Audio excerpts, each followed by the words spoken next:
Good evening सभी को। आज फिर हम लोग 10 क्वेश्चन देखेंगे जनरल कॉम्पिटिशन यूपीपीएससी पीटी के लिए, और जो भी अन्य परीक्षाएं होंगी उसके संदर्भ में हम लोग क्वेश्चन आज फिर से डील करेंगे। तो चलिए चलते हैं। हमारा पहला क्वेश्चन आज का है, in which constitutional amendment was GST goods and services tax implemented in India, यानी कि भारत में जीएसटी, जिसे हम हिंदी में वस्तु एवं सेवा कर जो कहते हैं, वो किस संविधान संशोधन के द्वारा लागू किया गया था। तो ये याद रखेंगे, ये 101 के द्वारा लागू किया गया था। इसके द्वारा 101 अमेंडमेंट। जीएसटी के बारे में आपको कुछ और जो चीज़ें हैं वो समझनी ज़रूरी हैं। वो कुछ ये है कि पहला चीज़ तो कि जीएसटी लागू जो हुआ था वो एक तो ठीक है कि आपका 101 अमेंडमेंट से हुआ था, लेकिन अगर आपसे ये पूछा जाएगा कि जीएसटी का जो स्लैब होता है, ये जो जीएसटी हमारा है, जीएसटी इसका जो स्लैब है वो कितने हैं, तो इसका जवाब होगा पहले तो 4। दूसरा अगर सवाल ये होगा कि ये 4 स्लैब कौन कौन से हैं, तो एक आपका बताएंगे कि 5% है। दूसरा आप बताएंगे 2017 में, जहाँ तक मुझे याद है कि शायद 1 जुलाई को हुआ था, तो ये एक बार चेक कर लेंगे, 1 जुलाई 2017 में। तो इस तरह से जीएसटी से संबंधित कुछ एडिशनल क्वेश्चन जो आपको पूछे जा सकते हैं वो मैंने दे दिया, मगर एक और है कि एग्जेम्प्टेड, कि ये जो जीएसटी है उसमें एग्जेम्प्टेड क्या है। एग्जेम्प्टेड का मतलब क्या होता है कि जो जीएसटी के अंतर्गत शामिल नहीं होता है ना, जो जैसे बाकी बहुत सारी चीज़ों के ऊपर, प्रोडक्ट्स के ऊपर हम लोग गुड्स सर्विसेज के ऊपर लगाते हैं, लेकिन किस पर नहीं लगाते हैं। तो आप कह सकते हैं कि ये लीकर के ऊपर नहीं लगेगा और पेट्रोलियम के ऊपर नहीं लगेगा, है ना। पेट्रोलियम जो प्रोडक्ट होगा तो इनके ऊपर ये नहीं लगेगा। दो जो जो एरिया है लीकर का और पेट्रोलियम का, ये इससे एग्जेम्प्टेड है, यानी कि इसके ऊपर जीएसटी लागू नहीं है। एक सवाल आपको जवाब देना वो ये है कि जीएसटी जो है ये डायरेक्ट टैक्स के अंतर्गत आता है या इनडायरेक्ट, है ना। इनडायरेक्ट इनडायरेक्ट टैक्स के अंतर्गत आएगा, ये आप बताएंगे, ठीक है। चलिए वापस चलते हैं हम लोग अपने टॉपिक के ऊपर, जो जो प्रश्न चल रहे हैं। तो जो नेक्स्ट क्वेश्चन है वो ये है कि India 5 year plan were originally modelled on which countries planning system, यानी कि भारत का जो पंचवर्षीय योजना जो है वो मूल रूप से किस कंट्री से हम लोगों ने उसको कॉपी किया है। तो इसका सही उत्तर होगा यूएसएसआर, रशिया, यानी कि 1992 के पहले हम उसे सोवियत संघ रशिया कहा करते थे, तो वही यहाँ पर है। उसके बाद जो नेक्स्ट क्वेश्चन होगा वो ये है कि रेपो रेट क्या होता है। यानी कि रेपो रेट जो होता है ये, पहले तो आप इसका जवाब सुनिए कि जो रेपो रेट होगा वो होगा कि rate which banks lend to the public, है ना। यानी कि जो सॉरी, ये जवाब नहीं होगा। Rate at which RBI lends to the commercial bank, ये गलत मैंने आपको बता दिया। यहाँ पर ये जवाब होगा rate at which RBI lends to commercial bank, ठीक है। यानी कि वो ब्याज दर जिसके ऊपर आरबीआई जो होता है, वो कमर्शियल बैंक, यानी जिस बैंक में हमारा आपका खाता होता है उसको हम कमर्शियल बैंक कहते हैं। तो उन कमर्शियल बैंक को आरबीआई लोन देता है, एक तरह से ये समझ लीजिए, ठीक है। तो ये आपका है कि आरबीआई, इसका ये मतलब होता है rate at which RBI lends to the commercial commercial bank, मतलब आरबीआई जो होता है वो कमर्शियल बैंक को कर्ज देता है, ये समझिए। तो इसका यहाँ से अगर हम कुछ प्रश्न अगर समझेंगे कि इसको लागू कौन करता है, इसको बनाता कौन है, तो इसको जो बनाता है वो उसे हम लोग कहते हैं उसका, एक मिनट, इसे जो उसको हम लोग बोलते हैं मॉनेटरी पॉलिसी। क्या बोलते हैं? मॉनेटरी पॉलिसी हम लोग उसको कहते हैं, है ना, मॉनेटरी पॉलिसी।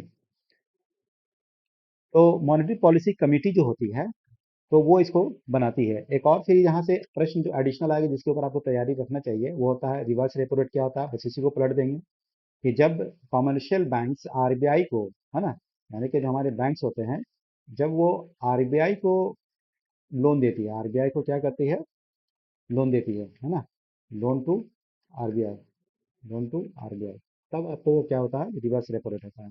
इसी तरह से आपको एसएलआर आपको पता करना चाहिए कि एसएलआर क्या होता है ना, का सीएसआर क्या होता है। इस तरह से और भी काफ़ी प्रश्न होंगे, वो भी आपको देखना चाहिए, उसके बारे में समझना होगा आपको कि क्या क्या होता है। फिलहाल आगे हम लोग आगे बढ़ते हैं क्वेश्चन नंबर 4 पर कि which sector currently contributes the most to India GDP, यानी वर्तमान में भारत की जीडीपी में सबसे अधिक योगदान किस क्षेत्र का है। तो इसका जो सही उत्तर होगा वो होगा सर्विस सेक्टर का। तो देखिए तीन सेक्टर होती आपका, जो हमारे जो जीडीपी है उसमें तीन सेक्टर कंट्रीब्यूट करता है, primary sector, secondary sector and tertiary sector. Primary sector के अंतर्गत आपका एग्रीकल्चर और माइंस एंड मिनरल्स आता है, सेकेंडरी सेक्टर के अंदर आपको मैन्युफैक्चरिंग आता है, और टर्शरी सेक्टर के अंदर आपका सर्विस सेक्टर आता है। तो 60% के लगभग, एग्जैक्ट डेटा मैं नहीं बता रहा हूँ बट इसी के आसपास में 60% के आसपास सर्विस सेक्टर का कंट्रीब्यूशन है जीडीपी में, तो इसलिए सबसे ज़्यादा कंट्रीब्यूशन इसका सबसे लेस जो होगा वो आपका प्राइमरी सेक्टर यानी कि एग्रीकल्चर वगैरह का होता है। चलिए अगले प्रश्न की तरफ चलते हैं हम लोग। अगला प्रश्न है कि who was the father of the green revolution of the world, यानी विश्व में हरित क्रांति के जनक कौन है? तो अक्सर अगर आप क्वेश्चन ध्यान से नहीं पढ़ेंगे तो आप एम एस स्वामी लगा दें, स्वामीनाथन लगा सकते हैं, जो कि गलत जवाब होगा। सही उत्तर होगा नॉर्मन बोरलॉग। ये मैक्सिको के रहने वाले व्यक्ति थे, इन्होंने ही दुनिया में खाद्य को, यानी कि जो फसल हमारे क्रॉप्स, जो पहले अकाल का दौर बहुत चला करता था, तो उसमें केमिकल्स वगैरह का इस्तेमाल करके, यूरिया वगैरह का इस्तेमाल करके जो जो फसल है उसको मल्टीपल क्वांटिटी में बढ़ाने का सफल प्रयास किया, और इसी चीज़ को एम एस स्वामीनाथन ने भारत में इम्प्लीमेंट किया। तो इसलिए एम एस स्वामीनाथन को हम भारत में हरित क्रांति के जनक के रूप में जानते हैं, जबकि विश्व में अगर बात करेंगे, वर्ल्ड में अगर हम बात करेंगे, तब आपका नॉर्मन बोरलॉग होगा। और एक और प्रश्न यहीं पर से आप जोड़ लेंगे कि नॉर्मन बोरलॉग अवार्ड आता है, कि नॉर्मन बोरलॉग अवार्ड किस क्षेत्र में दिया जाता है। तो आप याद रखेंगे कि जाहिर सी बात है कि इनका काम आप समझ गए, तो जाहिर सी बात है एग्रीकल्चर क्षेत्र में नॉर्मन बोरलॉग अवार्ड दिया जाता है। चलिए अगला प्रश्न देखेंगे। Who is the current governor of the Reserve Bank of India as of 2026, यानी कि जो रिजर्व बैंक ऑफ इंडिया के वर्तमान गवर्नर है वो कौन है? तो संजय मल्होत्रा हैं। ठीक है, इसका आंसर बी होगा। Next question, which gas is most abundant in the earth atmosphere, यानी पृथ्वी के वायुमंडल में सबसे अधिक प्रचुर मात्रा में कौन सी गैस पाई जाती है? इसका सही उत्तर होगा N2। ये करीब 78% आपका है। अगर परसेंटेज में अगर पूछ लिया जाए तो 78% नाइट्रोजन होगा, और 21% आपका ऑक्सीजन होगा, और 0.3 परसेंट आपका होगा कार्बन डाइऑक्साइड, यानी कि 1% में आपके लगभग सारे गैसेज निपट जाते हैं।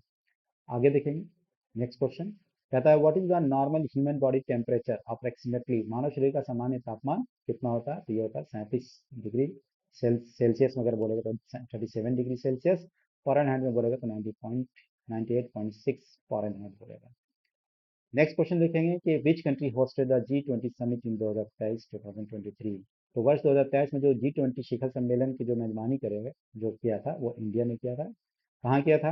अब हो सकता है कि ये बोले इंडिया में, तो ठीक है, बट कौन से जगह पर? सिक्किम के गैंगटॉक में किया था, कि राजस्थान के जयपुर में किया था, कहाँ किया था? तो बताएंगे दिल्ली में।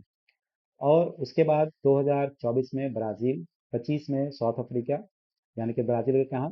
रियो डी जेनेरियो में। और जोहानिसबर्ग, साउथ अफ्रीका 2025। और 2026 में जहाँ तक मुझे आइडिया है, शायद यूएसए में कराने का प्लान है, एक बार चेक कर लेंगे। नेक्स्ट क्वेश्चन है, in which year did Chandrayaan 3 successfully land near the moon south pole, Chandrayaan 3 किस वर्ष चंद्रमा के दक्षिण ध्रुव के निकट सफलतापूर्वक उतरा था? तो इसका जो सही उत्तर होगा वो 2023 होगा। ठीक है, तो इस तरह से आज का हमारा जो 10 प्रश्नों का जो सेगमेंट था वो खत्म होता है। यदि और भी आपको कुछ जानना हो तो आप मेरे दिए गए इस कॉन्टेक्ट नंबर पर कॉल कर सकते, पता कर सकते हैं। तब तक के लिए धन्यवाद।